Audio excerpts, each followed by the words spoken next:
Welcome to Luca and Miguel. Enjoy the video. In this video, I will explain how to set up your easy home mini sewing machine. First, carefully unbox your machine and place it on a stable, flat surface. You will need either 4 AA batteries or the included power adapter. Insert the 4 AA batteries into the compartment, observing polarity. Alternatively, plug the power adapter into the machine and then into a wall outlet. Always ensure the power switch is in the off position before connecting any power source. Next, let's get your machine threaded. First, wind your bobbin with your chosen thread. Most machines have a spindle for this. Place the wound bobbin into its compartment, usually under the needle plate, ensuring the thread unwinds correctly. Then, guide your upper thread from the spool pin through the tension discs, down to the needle bar, and finally through the eye of the needle from front to back.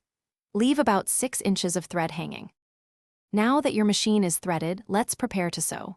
First, use the lever, typically found behind the needle, to lift the presser foot. This creates space to position your fabric. Carefully place your fabric directly underneath the needle and the raised presser foot. Ensure the fabric edge aligns with any guide marks on the needle plate. Once your fabric is positioned, gently lower the presser foot back down onto the fabric, securing it in place for sewing. You are now ready to sew.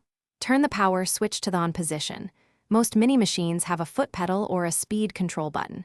Press the foot pedal or select a low speed setting to begin stitching. As the machine sews, gently guide your fabric with both hands, keeping it straight. Do not push or pull the fabric forcefully. Let the machine feed it. When finished, turn the machine off, lift the presser foot, and carefully remove your item. Thanks for watching and please subscribe. It's the best investment you'll ever make.